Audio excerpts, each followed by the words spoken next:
At the center of our story is Fiona Green. Her life has never been easy. She was born into an earl's family, but her existence was far from the ideal of noble life. Fiona was an illegitimate daughter, and this shaped many aspects of her early childhood. She was forced to fight for her place in a world that seemed alien and hostile to her. But despite her hardships, Fiona was able to overcome her troubled past. She found the power within herself and became a respected sorceress. It was far from easy, but Fiona was able to transform her trials into strength that eventually allowed her to reach her position. She became a symbol of perseverance and willpower, proving that even in the most dire of circumstances, you can find a path to success. It was all the typical cliché of the protagonist, except that she would not become one. The family dinner at the Greens' house was tense. Fiona was sitting at the table, absorbed in her own thoughts, when her father, Earl Green, addressed her sternly and harshly. His voice sounded like thunder in the midst of the silence, causing everyone present to flinch. He inquired if she was listening to him, and his question sounded like a sentence. However, it was not Fiona who answered his question, but the other members of the family. They disdainfully declared that Fiona did not deserve Earl Green's attention. These words were spoken with such confidence and determination that a heavy silence hung in the air. It was a clear statement of Fiona's place in this family and how they perceived her. Fiona Green, despite her uniqueness and power, was considered an inferior being in the world of the aristocracy. Her place had been determined even at birth, and she had to stay in it, no matter what feelings it brought up in her. The laws of the aristocracy were rigid and unforgiving, and Fiona, as the illegitimate daughter of an earl, was nothing more than a burden to her family. But it was in this burden, this Fiona, that the protagonist of our story was reborn. It was the beginning of her journey to transformation, to a new life full of surprises and challenges. She was reborn as an illegitimate child, only 10 years old, finding herself in a very difficult position. It was a challenge she had to overcome to survive in this cruel world, but she had something that set her apart from the rest. She had the potential to become a brilliant sorceress. Her name was Fiona. She was destined to become one of the most powerful beings in this world. But fate has prepared her for an insidious twist. Fiona is the main villain of the story. Her fate is a path full of dangers and trials. And now the girl will have to come face to face with her fateful opponent, the main character of the novel. Her task is to change history to avoid death at his hands. The novel the protagonist has been reading, and into which she unexpectedly finds herself, leads the story of a great emperor and a saint. It is a story about the power of their love that can save the world. They stood at different ends of the world, but their hearts found each other. Their love was so strong and pure that it became a light that illuminated the dark corners of this world. Their story has become a legend, inspiring people to make feats and sacrifices for love and peace. In the world in which the girl unexpectedly found herself, having moved into the body of Fiona, there is no room for mercy for a villain of such magnitude. This world is cruel and ruthless, and each of its inhabitants must be ready to fight for survival. At the end of her journey, Fiona will transform into something amazing and powerful, resembling the legendary Phoenix.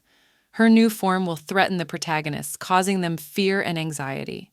However, despite all her power and the threat she poses, the Emperor, armed with his trusty sword, will cut off her head. This act will symbolize Fiona's ultimate downfall, but the Emperor will not stop there. He will pierce Fiona's still beating heart, ripped from her chest, reaffirming his resolve and finally destroying the villainess. This moment will be a milestone in the history of this world, symbolizing the victory of good over evil. Fiona's head, as a symbol of her fall, will be hung on the castle gate so that everyone who passes by can see the consequences of her evil deeds. Her body will be burned to ashes to be scattered by the wind. Fiona's soul, stripped of its bodily shell, will be plunged into darkness, where it will suffer eternally. This grim plot was recalled by the girl, realizing the depth of her situation. She had gotten into Fiona's body and now must face her fate. She pondered whether it was worth the journey, whether it was worth fighting for a future that seemed so bleak, or whether it was better to die here and now, avoiding suffering. Suddenly, she shook her head, pushing away the gloomy thoughts. She remembered that Fiona's father was currently broadcasting important information. She realizes that she could be punished again for not listening. She must concentrate and heed his words to avoid trouble. Count Green, with a serious and concerned expression on his face, reported that the war that had engulfed their world was not going well. The situation at the front was becoming increasingly tense, and each day brought new trials and casualties. In light of these circumstances, the imperial family has made a decision that could change the course of the war. They ordered to send a mage to the northern front line where the fighting is particularly fierce. And this mage, according to their decision, will be someone from their own family. This decision emphasizes the seriousness of the situation and the willingness of the imperial family to make sacrifices for the sake of victory. It was still 6 long years until Fiona's finest hour, the moment when she would have to stand up for her world. During this time, the empire they live in was at a disadvantage due to heavy losses in the fight against the monsters. It was a time of trials and struggle for survival. Although Fiona was not the one destined to free the world from monsters and dragons, the harsh reality fell upon her. She became hostage to circumstances that were far beyond her control. It was a heavy burden for the young girl, but she was forced to accept it and keep fighting. Earl Green looked around the family table and asked the question that had been in the air all through the meal. Would any of them volunteer to go to the northern front to fight the enemy? He looked hopefully at his sons and daughters, expecting the younger generation to want to prove themselves in battle. But he was met with a dead silence. No one volunteered to go to the war, all lowered their eyes, avoiding to meet his gaze. When the Earl asked his question, Fiona felt her older brother roughly squeeze her hand under the table and whispered faintly for her to go to the front. For as the Earl's illegitimate daughter, she was still considered trash to the rightful heirs. Though Fiona wasn't even 13 years old, her siblings felt that sending her to war was the only logical way to get rid of the shameful stain on the family's reputation. The girl shuddered with fear and resentment, but dared not object. She knew that to the Earl's legitimate children she was nothing more than an obstacle to power and wealth. The sudden gesture of Fiona's brother raising his hand in her direction made the girl's heart slow down. Her brother, with apparent confidence, stated that Fiona was merely shy of expressing her willingness to go to the northern front. A silent shock overwhelmed the girl, and she tensely tried to stop her brother, unable to understand how he could say something like that. On the other hand, Earl Green, the head of the family, had already begun to express his joy at Fiona's false initiative. This moment enraged the girl-daughter, who had scarcely reached the age of 10. She, like her older sister, felt that her father and brother had been plotting this insidious plan for a long time, presenting her sister as a sacrifice in order to fulfill the order to send the magician to the northern front and thus serve the interests of the imperial family. Fiona's eyes now flashed with bewilderment mixed with despair. She realized that she faced not only her brother's betrayal, but also the cold intrigues plotted by her own father. At this moment, Earl Green radiated false pride, while Fiona's innocent soul was being held hostage to the dark intrigues and cruel plans of the family drama. Fiona's brother, maintaining his confidence, declared admiringly that such a position served as a great boost to the family's reputation. He argued that it would put them in a better light, attracting attention and recognition. His brother's words sounded like a brilliant opportunity for the whole family, and he praised Fiona for what he felt she should be grateful for such a unique prospect. The sudden announcement by Fiona's sister that their brother deserved to be the successor to the family, while she herself was preparing to marry and a third brother was about to be engaged, created pressure on Fiona. Everything pointed to the inevitability of her being sent to the northern front. Family obligations were once again showing their ruthlessness, pushing Fiona into a desperate situation. She realized that she was not given a choice, that her decision had already been made for her. At that moment, disappointment and sadness flashed in her eyes, remembering how her father had never paid any attention to her, even refusing to teach her magic, declaring that a bastard had no right to do such a thing. This pain became an even sharper prick in her soul when she realized that now that help and support was needed, her family's back was turned once again. Fiona was still just a pawn in the game of power, caught in the middle of intrigue forged by her own kin. Thinking of her modest training in magic, Fiona gathered all her remaining strength and, exhaling, decided to try to resist the decision she had made. But as she looked up at her family, she didn't even have time to say more than a simple, "I do." At that moment, her eyes met with the 4 pairs of bloodshot gazes seated around the table. Those eyes were filled not only with dispassionate determination, but also with a guile that seemed to cascade over Fiona. The girl's heart clenched with helplessness as she realized that all her attempts to resist had already been predetermined to fail.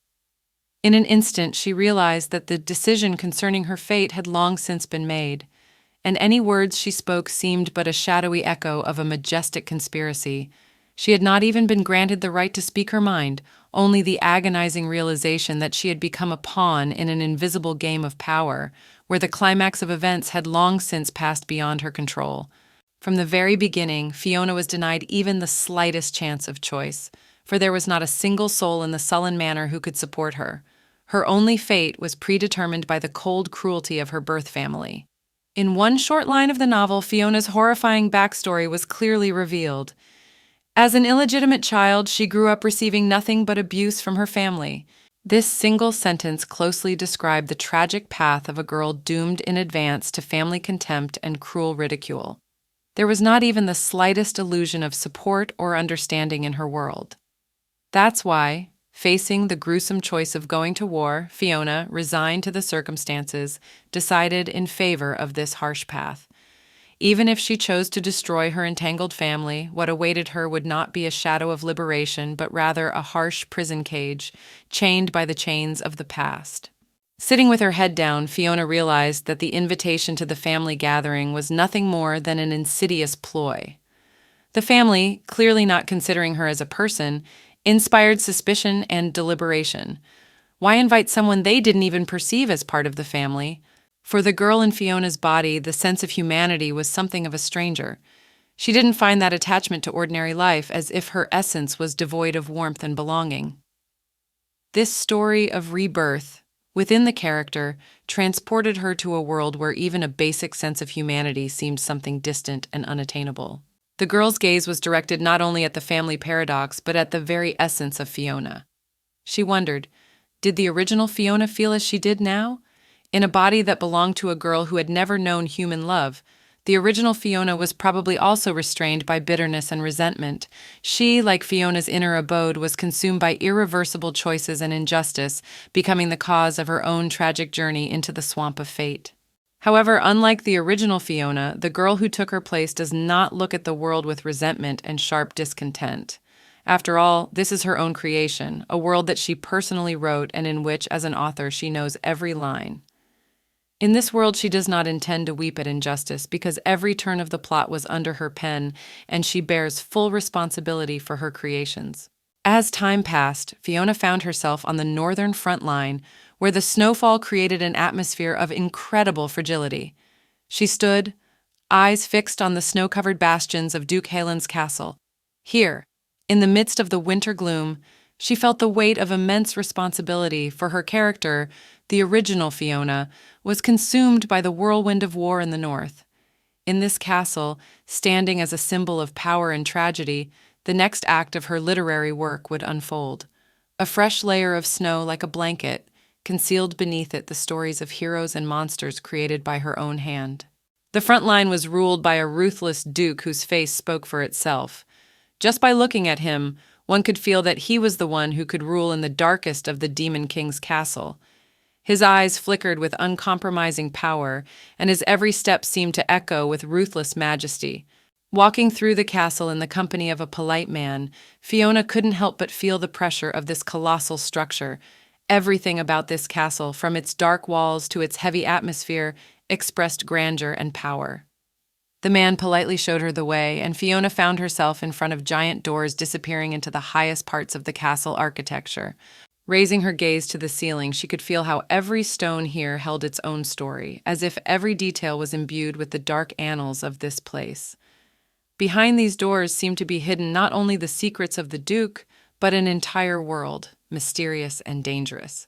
Fiona prepared to step inside this gloomy castle and begin the next act of her literary saga. The door slowly swung open, and a bright line of light pierced the darkness, illuminating Fiona's raptured face. With that majestic look, she stepped inside, feeling the world of the castle come alive before her eyes. The picture that opened before her drew her rapturous gaze like a spell created by her own hand. The throne room greeted her with its splendor. Abel Halen, Duke of the North, ruler of this dark kingdom, sat on his throne like a snow prince. His white hair gave him a look of aristocratic invulnerability, and his haughty gaze fixed on Fiona, who was cowering before him, expressed contempt. The Duke, like the Lord of the Snowy Peaks, looked at her with contempt, as if trying to measure her steadfastness before his royal throne. Abel Halen, like an icy wind, declared that he had been promised a brilliant mage capable of turning the war in his favor, not the scrawny child who now stood before him. The Duke's words were like a blast of cold wind penetrating to the bone, and Fiona, hands clasped uncomfortably around her, listened to his every word with confusion. The memory of Abel's past surfaced in Fiona's mind. She recalled his role in the future, becoming a mentor to Segan, the protagonist of her novel. Despite his harshness, Abel Halen was a character beloved by readers, and despite his chilling dislike now, he was always willing to help Segan in the future. This detail brought the Duke's cold demeanor to life in her memories, giving him more than just a lord of the castle. Despite Abel's youth at the moment, he still possessed a savage essence capable of a variety of cruelties, like fire flaring in his merciless gaze. Fiona, feeling the weight of his power and piercing gaze, humbly bowed, expressing her reverence before the Duke. The Duke looked at Fiona and silently wondered what strange turn of events was happening before his eyes. In his inner world, questions were born, like a mysterious puzzle that had yet to be unraveled. Fiona, bowing humbly, prepared for a new act in her literary saga, within which even the Duke himself was forced to submit to the flow of strange events developing on his own throne. The guy standing next to the Duke guessed that Fiona was the very mage that Earl Green's promises were referring to.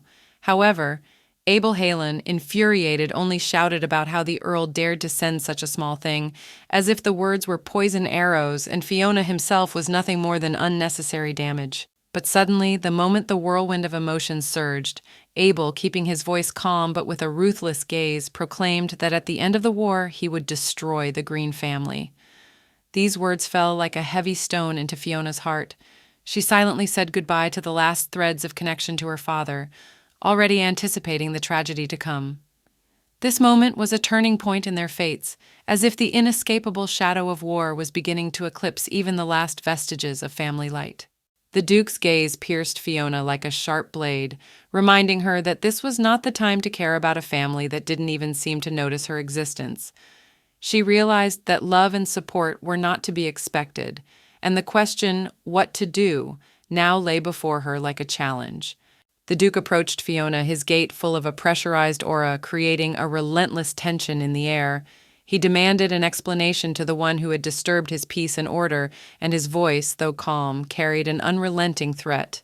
Fiona, standing before him, felt that it was now inevitable that she would have to reveal the cards and unravel the mysteries that surrounded her appearance on this throne. Dumbfounded, Fiona found only the words that had previously come out of her sister's mouth during the family council. With difficulty, she uttered that the reason for her arrival was that Fiona was the only one who had not agreed to take on the role of head of the family and had no plans to marry any time soon, which was why she had been sent. The Duke, expressing his annoyance, emphasized that the Green family was extremely frivolous in military affairs, which was certainly disruptive to the general order. However, the anger gradually left his voice, and he noted that he even understood their decision. At this moment, mutual understanding and sharpness merged into a strange dance, and Fiona felt that her every word was passing through the Duke's close attention like a meaningful filter. The Duke, with complete seriousness exploding in his voice, declared that even if Fiona was determined, children in war were of little value to him. He insisted that she should return home and, without waiting for an answer, turned, returning to his throne. Looking at the Duke's back, Fiona thought about his words. His words about not needing useless people. Mentally, she noted that she had no place to return to. The house that had seemed to be her refuge was now a place where she would not be accepted, where her role was not important. She was left standing in a castle she had once considered her own, but which now seemed alien and homeless. This moment left her pondering her place in this troubled world, where even her own past seemed an inaccessible refuge. The original Fiona, banished from the Green and Halen estates, had no knowledge of her hidden magical abilities. All she knew was that the world rejected her, throwing wounds at her like trash. Those painful wounds, marks from society's merciless rejection, became not only physical scars but emotional scars as well. All this experience and pain had transformed her from a hurt girl into the embodiment of darkness and evil. With each offense, each blow of fate, Fiona lost a piece of her soul. She became more and more fierce, ready to repay the world with the same measure she had been dealt. Thus, the wounds left by her sheltered society not only shaped her fate, but also made her what she became, a dark person, a villain created out of pain and rejection. However, the author of the book, realizing her new magical abilities in Fiona's body, was not going to be silent. She shouted at the Duke's back, warning him that she still had words to say. The Duke, raising his eyebrows with a phlegmatic expression, turned around to look at Fiona carefully. Unsurprised by his indifference, she stated that she was unable to fulfill the order to return home since she no longer owned the house. However, Fiona didn't dare to ask the Duke for favor directly. Instead, she asked only for a chance to earn her place in this gloomy castle, where every step is a trial and every word sounds like a sentence. Fiona, sharing her plans for the future with the Earl, realized that the key to easing the situation at the front lay in the arrival of the protagonist. Knowing that his arrival would make the war effort more successful, she expected to survive until then and earn enough money to secure her secluded home in the countryside. The Count, in turn, offered to have Fiona do various jobs around the castle, believing that it would show her worth. However, with a proud look at the Count, she declared that she was going to prove her usefulness not just through labor, but as a mage who could contribute to this war. Fiona decided to use her magical abilities not only for her own benefit, but also for the castle, becoming an integral part of it and partially making her intentions a reality. The Duke and Fiona stared at each other, silence filling the room like a thick veil of unspoken thoughts.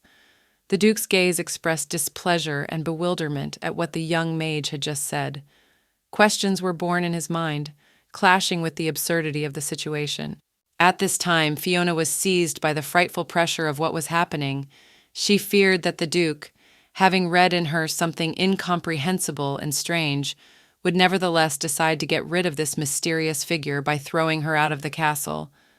But in that inexpressible silence, where uncertainty and inevitability hovered, Fiona stood resolute, ready for whatever was to follow. Suddenly the Duke grinned, as if the inner darkness of his soul had been illuminated by a brief glint on his face. Stretching his dark-gloved hand straight toward Fiona, he slowly approached her, and her scarlet eyes looked down at him, testing yet cautious. The Duke touched the mage and laughed lightly, as if revealing secrets that had just been incomprehensible to him. He declared that it was the funniest thing he had heard in his long life, and praised Fiona for a good joke.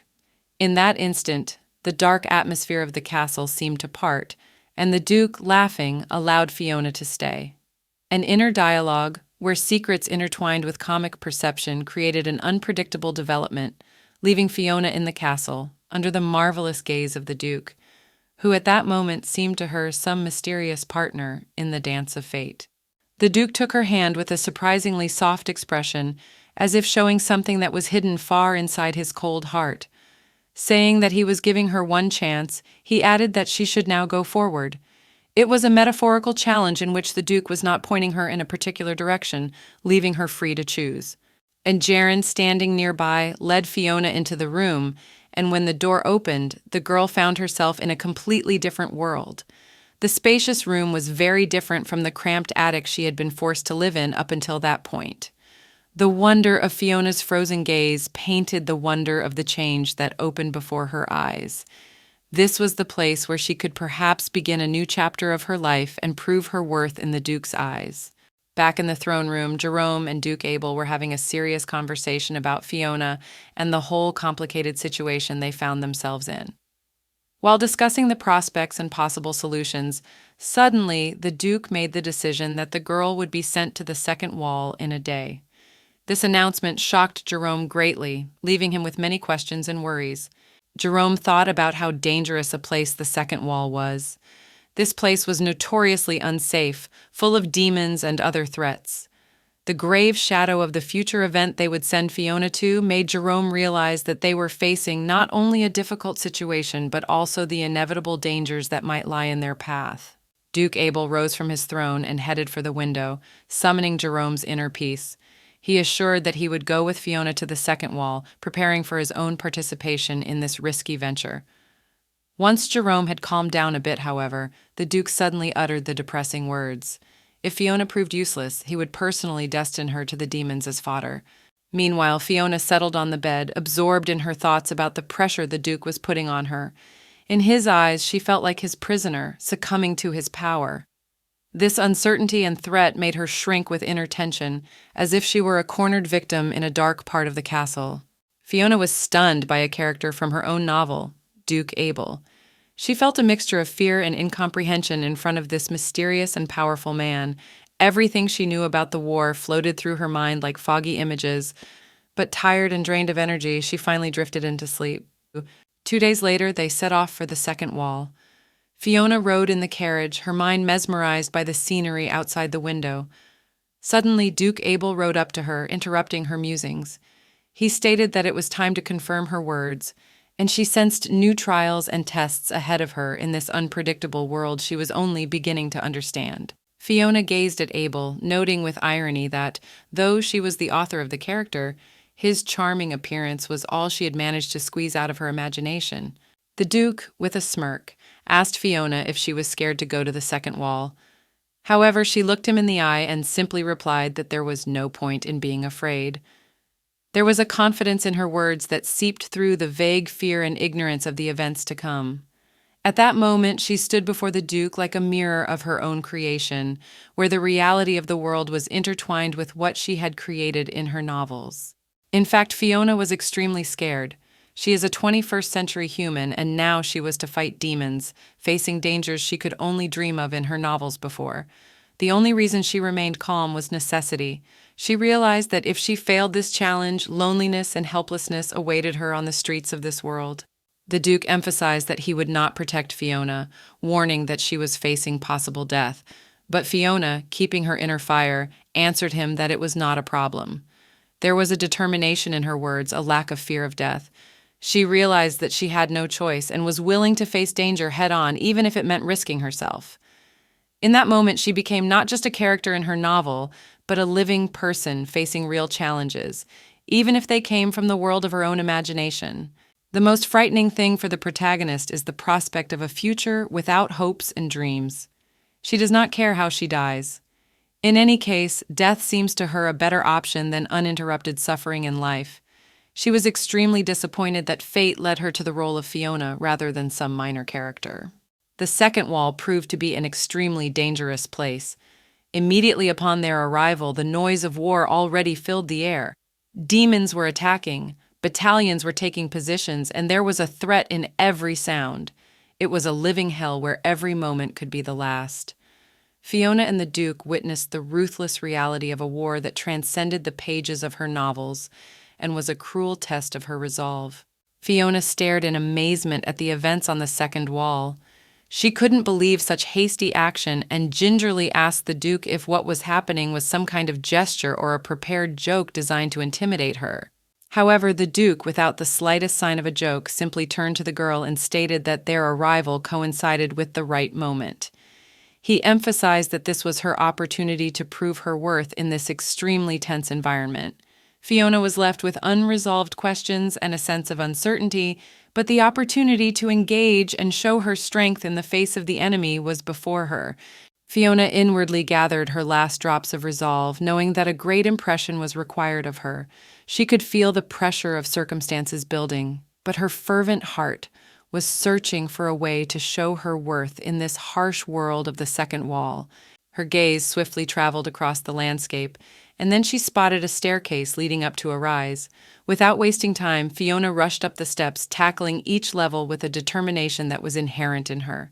The winds of change carried the scent of battle, and somewhere in the distance were the sounds of battle cries and the roar of demons. When she reached the top, Fiona found herself in the fresh air, engulfed in an atmosphere of tension and uncertainty.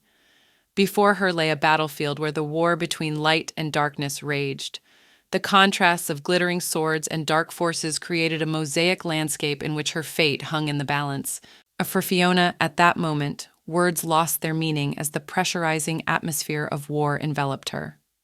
Her eyes, widened with wonder and horror, could not tear themselves away from the grim carnage. The reality of the war was far from the romanticized images that modern society had sculpted, immersed in the naive dreams of the 21st century. The Duke, as if not noticing her daze, asked her about her first impressions of the battlefield, but Fiona was closed in her thoughts, unable to utter a word. A picture of horror unfolded before her. Bloody carnage, corpses, the ground damp with blood and plasma. The world she had written about in her novels had become a harsh and ruthless reality, where the flowers of military glory gave way to the dark shadow of death. The screams of the soldiers penetrated her soul like prickly needles, evoking powerless despair. The voices demanding help and calling for the burning of the monsters' corpses to prevent them from regenerating merged into a grim symphony of war. It was a melody that could undoubtedly be described as the most horrifying in the world. Fiona, drooping, wove her thoughts into this gloom. She reflected on how horrible it was, not the war, but herself, for it was her pen that had come up with this nightmarish scenario. She surveyed her past life, and her eyes reflected a sense of regret. Could she, an innocent author, really have created such a terrible reality? And now, immersed in her own creation, she silently wished things were different. The Duke, whose gaze was mocking and haughty, could not refrain from making a mocking question to Fiona. He apparently assumed that she was simply frightened by the horror of it all, and good-naturedly suggested that she return home, where she would probably be more comfortable and safe. At that moment, however, Fiona did not submit to this compulsion. Gathering the magic in her hands, she was determined to put an end to the chaos that she, as the author of this world, had consciously or unconsciously created. Her eyes shone with the bright light of determination, and she looked at the Duke with a firmness that said that she was not just afraid. She was ready to become the executor of her own creation and confront all the challenges of this cruel world. The level of magic Fiona possessed was not only measured by her talent, but also by the amount of mana her body was capable of controlling. In this world where strength depended on the amount of mana possession, Fiona was a true magic professional. The talent bestowed upon her by the author of this world turned 10-year-old Fiona into the strongest mage at such a young age. With her magical potential, she was capable of causing large-scale disasters by creating elements at will. Thus, while standing on the battlefield, she gathered the power of thunderstorms. Her magical energy awakened lightning bolts that struck the entire battlefield with fury, exploding in sparkling discharges with sparks dancing in the air. This whirlwind of elements was her response to the challenges of war, showing her magical power and gift to all. The first use of so much mana left Fiona elated. The joy that the experiment had ended without undesirable consequences pierced her heart. Exhaling calmly, she felt filled with power and new possibilities. Amazed by her strength, the Duke took Fiona in his arms as if she were living proof of something divine. Rapturous words came from his lips, calling the event a true divine punishment. This moment remained in her memory as an encounter with untold power, as a transition from doubt to certainty, and Fiona, resting in the Duke's arms, felt her destiny in this world begin to intertwine with magic and majesty. The Duke, seeing a mage with two skills for the first time, expressed his admiration and did not hide his surprise. The question of Fiona's age inevitably arose, and he, with a smile, asked if she was really a child. Fiona, while agreeing that her young age was hidden behind her impressive magical abilities, thought that perhaps her fate would take an unexpected turn, for in her possession of great magical powers, something darker and more mysterious loomed. The Duke, amazing and mysterious in his own right, stepped forward, still carrying Fiona in his arms. She felt as if she were standing on the very edge, and anxiety flashed inside her. She feared that another step by the Duke could lead to disaster, that Abel might possibly throw her down as an insufficiently successful ally. That moment filled her soul with an April wind, chilling and a harbinger of change. The Duke, without taking a risky step forward, only emphasized to Fiona that the demons were retreating, and their joint observation revealed a view of a bunch of beast-like demons slowly retreating into the unknown. This moment where they witnessed the fall of the dark forces together was Fiona's untold reward for her efforts. Fiona gazed admiringly at the departing demons, feeling that for the first time since her arrival in this world, or rather in the world of her novel, She had accomplished something great. Her eyes sparkled with gratitude and pride at the power she had just displayed.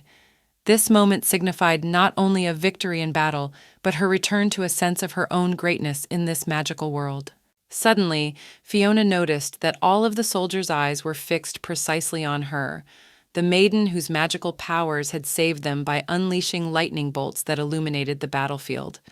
The moment left her in the spotlight, and she could feel everyone's eyes on her, as if she were something amazing and awesome. Fiona, undaunted by her naturalness, waved at the soldiers with a smile, thanking them for their respect. At the same time, it occurred to her how strange it was to wave from a height while in the arms of a duke. This awkward detail made her smile, reminding her that even in the world of magic and war there was still room for the unexpected and comical. Suddenly, an oration of joy and gratitude exploded in front of Fiona. The soldiers, raising their hands to the sky, shouted with happiness and adrenaline, for they had managed to survive this hellfire of war. Delighted cries filled the air, becoming music of triumph.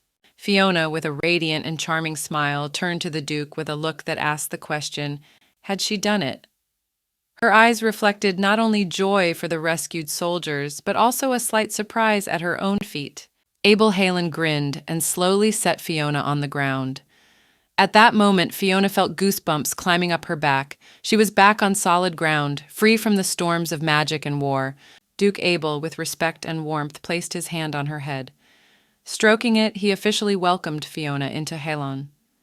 This gesture was a symbol of not only recognizing her magical prowess, but also joining the circle of prominent individuals of this fantasy world. Fiona, enveloped in an aura of attention and respect, gazed into the Duke's eyes, feeling her reality continue to be transformed by the magic of this marvelous world. With a wide smile, Fiona closed her eyes in happiness, as if she had just accomplished something great.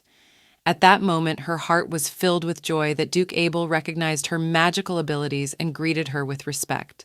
However, when the Duke suddenly stepped back, a sudden thought flashed through Fiona's mind. He had just called her by her first name. This realization flashed through her like a little secret unfolding in her mind. All this time he had been calling her baby and little one, not because he didn't know her name, but rather because of his niggling habit. It was not only a recognition of magical ability, but a subtle touch of their personal intimacy in this enchanted world. For the next month, Fiona lived like a fairy tale, surrounded by the care and attention of the servants. After all, she was the only child in the castle and moreover the mage who had saved the second wall.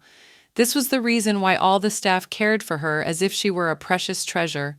Her servants gave her special attention, fulfilling her requests and catering to her every whim. Her days were filled with exquisite meals, luxurious dresses, and all sorts of entertainment, emphasizing her special position in the castle. Each passing day became a new page in her own fairy tale, where she was not only a wizard but also a princess, the ruler of this magical place. Even Duke Abel took special care of Fiona, ordering the servants to fatten her up. He felt that Fiona was too small for her 10 years, so she needed to get all the nutrients she needed for proper growth and development. Thanks to Abel's care, Fiona's pockets were always filled with goodies. The servants carefully made sure that each dish met not only her taste but also her dietary needs. She enjoyed a variety of flavors, and her joy was genuine. This kind of care created an atmosphere of carefree happiness for her, turning her life into a real magic. Under the vaults of the gloomy castle, Fiona suddenly came upon Geron. His emaciated appearance and slow movements made her associate him with the living dead. Fiona realized that his recent preoccupation with Duke Abel had probably taken its toll in the form of fatigue and despair. Not wanting to be passed over, Fiona lightened the mood by offering Geron a candy. Something human in his grateful gaze, and he told her of his recent difficulties. Abel had just assigned him to a mission of great responsibility, the defense of the fourth fortress wall, which the demons had attacked earlier that morning. In anticipation of a new wave of demonic attacks, Fiona found herself on the Thorium Wall, where she was able to improve the situation a bit. But despite her efforts, the mournful news from the other fronts carried like grim tidings from distant kingdoms. Fiona's heart clenched with the weight of sadness and ignorance. How could it be tolerated for so many years in a row? 6 years soaked in fear and chaos, as a chapter in a novel remained an undeniable reality for Fiona. All the while she had been in charge of her character's fate, she could not have imagined that the shadow of demons enveloped the world with such terrible tenacity. When she met Jeroen, she realized the tragedy of the situation and offered to help him. With these dark forces whose reality harbored the threat of uncertainty, Fiona decided to confront them with someone who had already experienced the full weight of war. Jeroen looked at her with a questioning gaze and asked if she could handle the challenge ahead. Fiona nodded without hesitation, filling the air with determination and hope for a change. Jeroen's concern had found its origin the moment Fiona had first felt the vibrations of fear when confronted with the demon's corpse. The difference between the view protected by the castle wall and the reality of the horror up close was overwhelming. Fiona, whose eyes were accustomed to the majestic castle, was unprepared for the gruesome distortions stemming from the demon war. From the moment she saw the terrible signs of their invasion, Fiona sensed how thin the line was between the safety of the walls and the threat at its very center.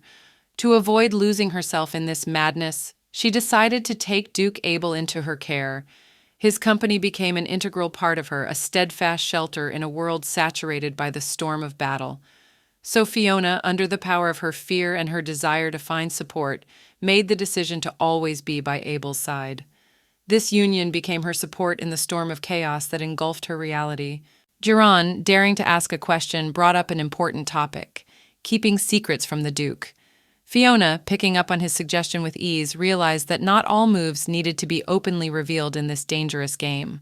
After all, strangely enough, Abel was not comfortable with anyone's shadow touching Fiona. The mysterious relationship with the Duke made every move important and carefully considered. Agreeing to a secret quest, Fiona and Jeroen set out for the fourth wall where the reality of horrors took over. With each step, they plunged into the harsh landscape, devoid of support and brimming with despair. The fortress wall was short of soldiers, and the survivors lit up the dark nights with their hope for the arrival of reinforcements. Waiting was becoming increasingly difficult as time stretched slowly, emphasizing the weight of their responsibility to the inhabitants of this bleak region. Fiona and Jeroen, finally reaching the top of the wall, were greeted by soldiers tired from the endless battles. The rising smoke, the smell of cinders and roasted flesh were the dark imprints of war, the damp traces of bloody clashes. The soldiers greeted them and reported on the current situation, counting the terrible losses from the last demon attack. Jeroen, with a serious expression on his face, entered into a conversation with the military, finding out details and plans for strengthening the defenses. Fiona, supporting her companion, could not take her eyes off the battlefield. Sparks flew up into the sky like the last prayers of the survivors. The bitter smell of burning flesh permeated every corner of the air. The battlefield played its own grim symphony, reminding Fiona that horror was a part of her daily routine. Her eyes, accustomed to these horrors, glided over the restless battlefield, and she realized that she had witnessed too many tragedies to still be disgusted. Instead, her eyes flashed with only a hint of sadness for each soul lost. Exhausted by the sight of suffering and destruction, Fiona could not resist the inner impulse to help those who were suffering grievous losses. Amid the sounds of distant battles, she decided that her power and magic could alleviate at least some of the suffering. She came down to the soldiers and offered her help in the difficult task of burning the corpses, the aftermath of the brutal fighting.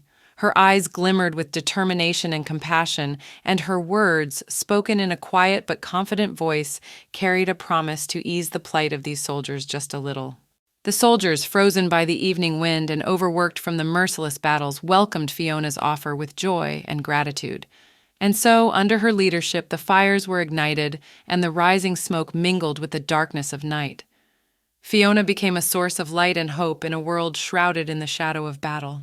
Amidst the flames that exuded light and warmth in this dark night, Fiona and the soldiers continued to burn the bodies of the demons, dealing with the aftermath of the merciless battles. Their labor continued for long hours, as if each flame was a prayer in memory of those who could not survive the war. Suddenly, Fiona's gaze drifted toward the human corpses, and her heart clenched at the new discovery. Beneath the ashes of the dead, in the shadow of the terrible events, she saw a child whose age was about the same as her own. This sad image of a childhood lost in the whirlwind of war pierced her to the core. In an instant, she realized that their labors not only burned the flesh of demons, but also illuminated the terrible price to be paid for each precious life. In that small body buried under the grim blanket of war, she saw a reflection of her own lost innocence in the ruthless reality of the world in which she had to become the heroine of her novel. With sadness like a shadow covering her heart, Fiona bent over the young man's body. The traces of war that charred his clothes told her that he was not a soldier, but simply a man bereft of his home and future in this vast war. He became a symbol of all the losses, each trace of his days lived, a piece of history interrupted halfway through. With a quiet sigh, Fiona, hands tarred from the cinders, began to pray for this lost life. There was a special feeling in every word, a plea for this boy's soul to find rest in another world. In flames rising to the heavens, she lifted her words as if a light wind carried them to the vast expanse where there might now be a place for this lost spirit. Fiona's thoughts, floating like a fog in her mind, moved the matter of time and space. She realized that she was actually a grown woman imprisoned in the body of a child. This strange intertwining of ages, like a magical paradox, prevented her from seeing her fate as something ordinary. If she died, it would be like the loss of one page in a story, not the end of the whole book. Suddenly, a shrill cough interrupted her musings, and Fiona shuddered with fear. Her eyes went wide, and her heart sank into her heels. The little body that had seemed to her merely a symbol of loss came to life. The moment when its faint cough echoed in the silence overrode all reasoning about the indifference of fate. The fear suffusing Fiona, who noticed the sudden movement from the boy's body, reached her instantly. Her mind darted to the darkness itself. The possibility that it could have been a zombie created a momentary tension in her soul. In that moment, like an invisible shadow, her fears rustled in a mosaic dance. However, quickly coming to her senses, she realized that the boy had merely appeared to be alive. His open eyes, frightened look, and faint coughing testified to his incredible return to life. Fiona, relieved of her burden of fear, lifted the boy's body, feeling a wave of gratitude and wonder within her. Feeling life come back into her arms, she used the Archimedean lever, lifting the boy toward the light. Finding the wound on the boy's stomach, Fiona instantly turned him over, hoping for help. Her heart beat faster when she saw the traces of blood dripping to the ground. Waiting for support became a burden, heavy as a stone, on her soul. The boy slowly opened his eyes, his gaze weak and washed out. Fiona, frantically holding his hand, began to stir him slightly. She felt a mixture of fear and concern, wanting to understand how badly his body was hurt. A moment became an eternity as she waited for signs that he was still in this world, clinging to the thin thread of life. Looking at his handsome face, Fiona couldn't help but wonder what had brought this boy here, into the heart of a war nightmare. It seemed to her as if she had seen him before, as if his face was part of some secret puzzle in her mind. But the excitement of the mystery was put aside to face the reality of the monster creeping up from behind. Suddenly, he appeared behind Fiona's back, and the boy, despite his wounded state, lifted himself up, his expression transforming from weakness to determination. In that moment, he seemed to take on a new meaning, a protector, warning Fiona of danger. A question flashed in her eyes, but the boy, like a stalwart veteran, raised his hand, calling her to caution. It was the challenge of a new chapter where secrets and the struggle for survival mingled in an unpredictable dance. Glancing around to see the source of the warning, Fiona suddenly realized that the danger was too close. The monster, like a thunderstorm, was closing in on her too fast. Her heart raced, and her eyes went to the boy whose hands had grabbed her at the last moment. With a strength she didn't even suspect in herself, the guy jerked her away, avoiding the impact of a huge paw that slammed into the ground with force, shaking everything around it. Fiona, with a breath on the verge of panic, felt the ground crumble where she had just stood. A moment, like a magnifying glass in slow motion, showed her as the threat slipped by her side, and now a new chapter opened before her, a chapter of battle with dark forces as dark as the darkness she was immersed in. The soldiers lined up around the monster like shadows, trying to hold back its onslaught. Fiona, with her heart beating in unison with the storm of events, turned her gaze to her savior, feeling both gratitude and anxiety inside. In that moment it became clear to her, if it hadn't been for the boy, wounded but still her hero, her fate would have taken a very different direction. The ruminations of death, however, gave way to reality. The monster got in the way again, and time seemed to speed up, throwing her into a new wave of tension. The face of her savior was at this moment the only reference point in the chaos of events, and her gaze, full of gratitude, met his eyes. Now deprived of the opportunity for reflection, Fiona was ready for the next chapter of this epic story, the fight against the darkness embodied in the threat before her. Looking at the fallen boy with his serious stomach wound, Fiona realized that with him, she would not be able to dodge the giant approaching with every second. In that moment, as the giant's hand loomed over her, she felt her strength transformed into something more, something capable of facing this dark challenge. Her heart beat faster, and inner energy permeated every cell of her being. With a slight movement of her hand, she summoned a vortex of electricity magic that struck the monster with a powerful blow. A flash of light and sound accompanied this majestic phenomenon, and the giant was momentarily stopped in its tracks. Fiona realized that at that moment she was not just a girl in a child's body. She had become a mage with powerful powers, and her soul shone like a star in the darkness. This blow was the answer to the challenge of darkness, and in this flash of light and magic she found the power that would help her through all the trials of this fantastic world. The expenditure of so much mana had not gone unnoticed by Fiona. Her body, which had emitted streams of energy in a stunning act of magic, now seemed exhausted and vulnerable. Although her condition was quite pitiful, she realized that the price paid for this great strike against the monster was inevitable. But at this moment, as she stood before the little hero who had come to life from the pages of her own novel, the fire of determination flickered in her eyes. Fiona moved closer to the boy, feeling the effort each step required, and her gaze pierced inside his soul. Looking directly into the eyes of the protagonist of her own novel, she felt an insight, like a key opening the door to their shared destiny. It was a moment when the characters intertwined their stories and their destinies merged into a single epic journey.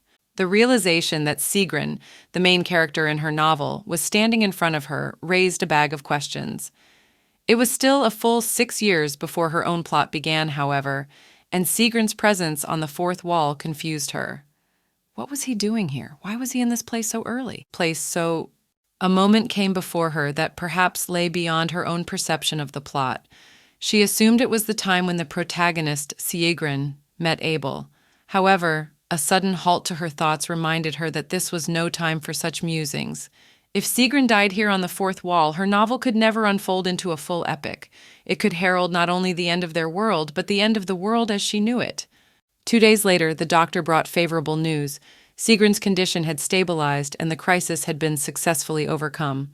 This news filled Fiona with joy and gratitude.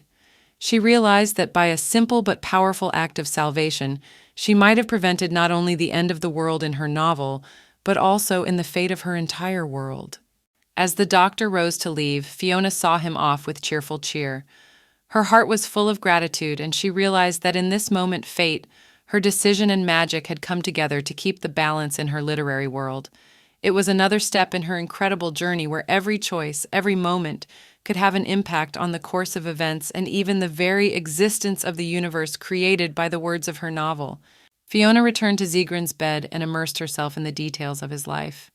Not everything about his past had made it into the pages of the novel, but her imagination built intricate scenes, fleshing out character and events. Sigrun was 14 years old, and he was a prince of this empire, only in his secret essence, wrapped in the swaddling clothes of an illegitimate offspring. In her inner world, that detail gave him a special mystery and complexity. Fiona reflected on his childhood, the secrets that lurked in the shadows of castles and palaces, and how he had grown into the hero of his story. In that moment, the reality of her novel merged with the fictional details, and every unwritten line in its backstory became an integral part of their journey together in a world of words and imagination. Sigrun's mother, a simple-minded woman caught up in the maelstrom of palace intrigue, faced the hostility of many. An eyesore like her, to a simple woman, was considered a mark of dishonor. Multitudes wished him dead, seeing him as a curse that marred their precious empire. From childhood, Sigrun was doomed to dangers that melted into every corner of the palace halls. He became the object of secret intrigues and devious plans. At the same time, Sigrun's mother put all her love and strength into protecting her son. She realized that only escape to another country could give him a chance of survival in this world, where even the blood of a princess could be involved in political games and conspiracies. With every step Zigrin's mother took, a picture was painted of bravery and sacrifice for her son's love and life. Even in an attempt to escape the shaky aristocratic intrigues whose shadow could consume them both, they were pursued like ghosts with torches ready to set fire to everything in their path. To save her son, his mother decided to distract those who were gaining on them and reach out to him. But in this desperate sacrifice, the life of a simple-minded woman was consumed by the darkness of hatred. Lit torches illuminated her final act of bravery as she became a shield in defense of her son.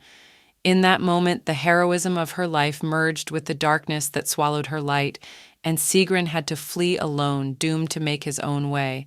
That moment became a bloody stamp on his soul, and now he was not just a prince in exile, but an orphan doomed to wander in the shadow of betrayal and loss.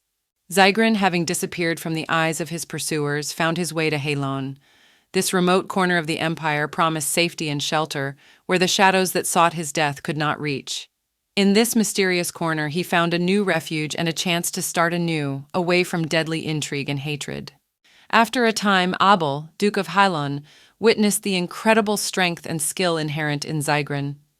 He learned that this young man has a sword that represents not only his past, but also his incredible abilities. Sigrin's inner flame has caught Abel's attention, and he decides to take him under his wing to pass on his knowledge and experience. Thus begins a new chapter in their destinies, where student and teacher unite in a single quest for wisdom and power. Fiona, looking at Sigrin, felt the reality of her own novel come alive before her eyes. Memories of how she had written his story mingled with present moments, creating a marvelous interweaving of words and actions. Feeling a deep sympathy for Sigrin, she felt sorry for the trials he had endured. And despite the dark twists and turns her plot promised, she now realized that this was not just a story on paper, but a real life she could touch with her imagination. Nevertheless, knowing that the plot of the novel required Sigrin to kill her, she felt mixed emotions. With this knowledge, she wished to befriend him, for despite the plot commitments, real-life connections could possibly transform the fate of the characters. Fiona had made a promise to take care of Sigrin, feeling responsible for his safety. She resolutely lay in her bed, but her care and concern for him kept her from sleeping soundly for those 2 days. Her head was full of thoughts. Her heart pounded with anxiety, and she could feel these days without sleep leaving their mark on her strength. After a while, Fiona suddenly came to her senses, wondering just how much time she had slept. Doubts and worries troubled her, and she began to realize that in this world, where the time stream was governed by her own words and decisions, the concept of time was becoming somehow relative, like a dream that could last indefinitely. Fiona glanced over at Zygrin and found that he was already awake. With a smile, she greeted him while noticing how beautiful he looked with his azure eyes open to the world. These moments made her think about how much he resembled a wildcat, cautiously surveying his surroundings. Maybe it was because he was only 14 years old, but there was a wild, elusive energy in his eyes. Fiona was struck by the fact that despite his role as the protagonist, Zygrin didn't seem relaxed. There was a steady wariness in his demeanor, as if he were always ready for a new adventure or challenge of fate. Zygrin asked a few questions, eager to familiarize himself with his surroundings and understand where he was. However, among the many questions, one stood out. How did I survive? This question, like a clue to the past, sounded insistent and exciting. Fiona, watching his gaze, reflected that Zygrin was a true hero. He didn't remember saving her from the giant, indicating an unconscious display of his heroic abilities. This moment revealed a mystery. How could one be a hero without realizing his feats? How could one save others without even remembering what he was doing? Sigrin's fate, like his memory, proved to be full of mysteries and riddles that Fiona was determined to unravel. Fiona told Zygrin that she had brought him to Castle Halon with the hope of curing him. In response to her words, Sigrin expressed a strange face full of incomprehensible emotions. Despite his reaction, Fiona was mainly concerned about his physical condition. She realized that even though Sigrin was the main character, he was still a child. There was a huge gap between her imagination and reality. This boy, with his mysterious past and memory loss, was far from the ideal hero from her novels. Fiona's anxiety grew as she realized that she was not just a character in her imagination, but a living creature who had experienced real suffering. Fiona, as the creator of Sigrin's destiny, carried on her shoulders the enormous burden of guilt for his wounds and the tragic past she had imposed on him with her pen. Her heart burned with the fire of regret as she inhaled the scent of languid roses and the haze of past mistakes. Her heart was moved with compassion, and she decided to awaken some vestige of humanity in Sigrin. But the touch of her hand was met with a desperate rebuff from Sigrin, who shouted for Fiona not to touch him. The dark shadows of the past, spilled in ink by her words, became alive again in his memories, forcing him to reject any attempt at comfort. The tension in the air became palpable, as if the winds of change carried the traces of complicated histories. Fiona, faced with rejection, realized that trying to reconcile with Zygrin's past carried its own difficulties. Her own characters seemed to confront her, and she had to find a way to reveal to them new chapters of their history. Fiona, scrutinizing Sigrin's every cry, boldly asked him if anything hurt, but in response to her caring question, he only continued to scream, insisting that he would take care of himself. Undaunted, she decided to try another way. With a light touch of her finger, she touched his side, as if offering a peaceful gesture instead of words. But instead of responding to her sign of attention, a sharp pain shot through Zygrin's body like a bright flash in a dark room. His scream was cut short, giving way to a moment of silence filled with heavy breathing. Fiona, sensing the stubbornness and rebelliousness of 14-year-old Zygrin despite her caring attempts, sensed that his resentment came from more than pain and dark memories. There was an indefinable but clearly adolescent pretension in his cries. Fiona's light touch on his side suddenly turned into more than just physical pain. It reflected the inner rejection and resistance characteristic of rebellious teenagers who aren't always ready to accept the care and understanding of adults. Fiona, steadfastly accompanying Zygrin through the intensive treatment, firmly stated that it was important for her to know if he was in pain. But in response to her caring words, he simply turned away, as if unwilling to give in to someone else's care. "I don't need you to express concern for a stranger," Zygrin said, a certain disgruntled haughtiness in his voice.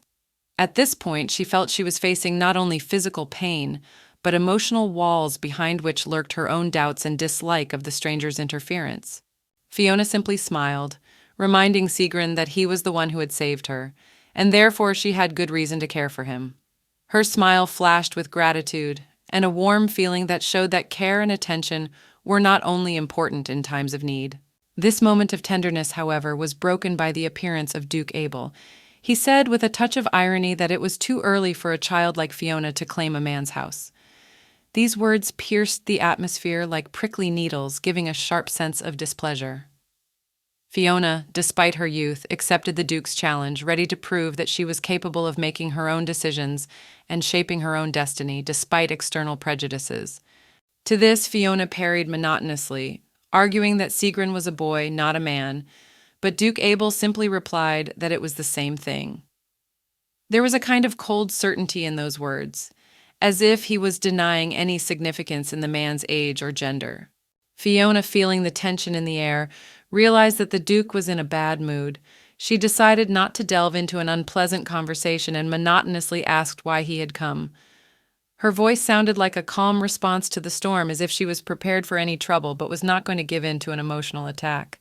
Abel stood in front of Sigrin and said that he had come because of this brat.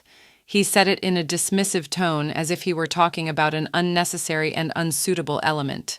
Following this, the Duke dropped the phrase that while he was gone, a second ballast had appeared. There was irony and piercing truth in those words.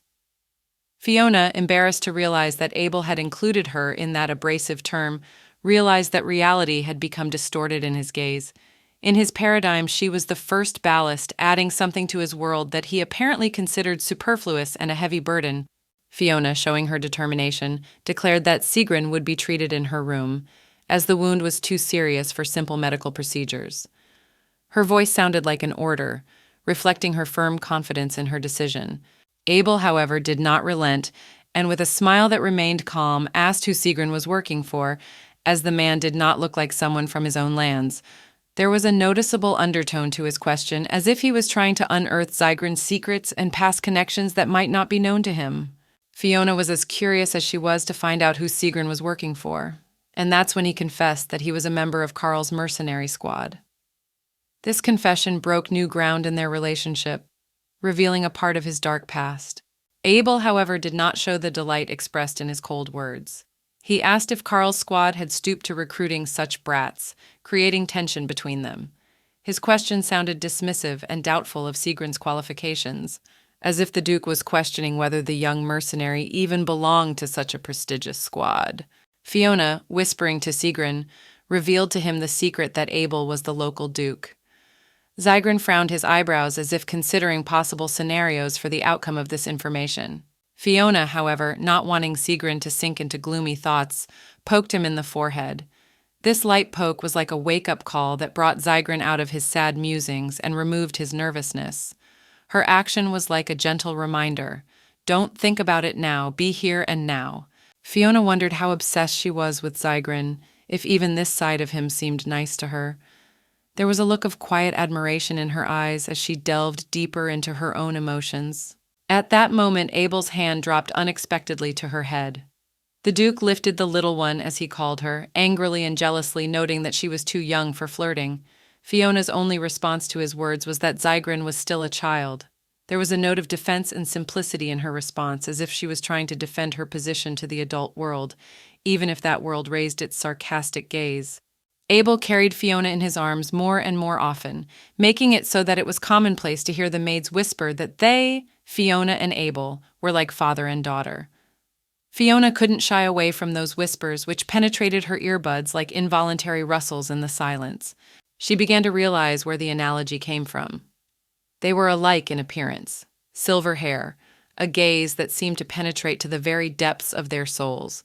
But there was an ironic chuckle in her heart, because she knew that behind this outward similarity lay a complex relationship in which each was trying to find his place and his truth. Fiona, determined to ask Abel for Sigrun to stay, approached the Duke with this unusual request. Abel, noticing her determination, noted that this was the first time she had ever asked him for anything. There was a hint of surprise in his voice, as if he was unaccustomed to hearing requests from anyone other than his clerks. Abel said he did not like the request, but agreed to give Sigrun a room so that he could recover in peace. There was a stiff detachment in his response, as if he were doing so out of urgency rather than goodwill. Fiona sensed that the fine line between their relationship needed further clarification. Fiona was surprised to hear that Abel would give Sigrun a separate room. The Duke, noticing her surprise, asked if she had really thought of sharing a room with Sigrun. There was a slight sneer in the question, as if Abel were lifting the veil of unspoken thoughts, hinting at possible intrigue. Upon hearing this news, Sigrun, not hiding his surprise, asked what was wrong with Fiona and how well off she was. There was concern in his question, mixed with some anxiety, as if he were trying to decipher secret plans that might have affected their recent, fragile relationship. Fiona, with sadness in her heart, noticed that they had just met, but Sigrun already seemed to hate her. This unwitting rift in their relationship painted a shadow in her perception, a foreshadowing of difficult trials in the new world. Despite these moments of sadness, however, it didn't matter much to Fiona. She remembered that her own upbringing had been far from luxurious, but to her that was not the measure of her values. In her fantasy-saturated world, what mattered more was that Sigrun was destined to grow up safely, fall in love with the protagonist, and save the world. These aspects of her story turned every challenge into an adventure and every pain into a chance to win. Fiona herself, as the one who created the idea of Sigrun, felt like an outsider, feeling a mother's love for him. The character became part of her imaginary world, and she followed his fate with warmth, experiencing his every adventure as if he were her own painted child. Abel, on the other hand, was causing Fiona some unease. She realized that his tone was the same as it had been before, but he seemed softer toward her. This uncertainty between kindness and malice in his demeanor confused her. Fiona tried to puzzle out which path this Duke was on, and sometimes her own feelings for him became a mystery being revealed piece by piece.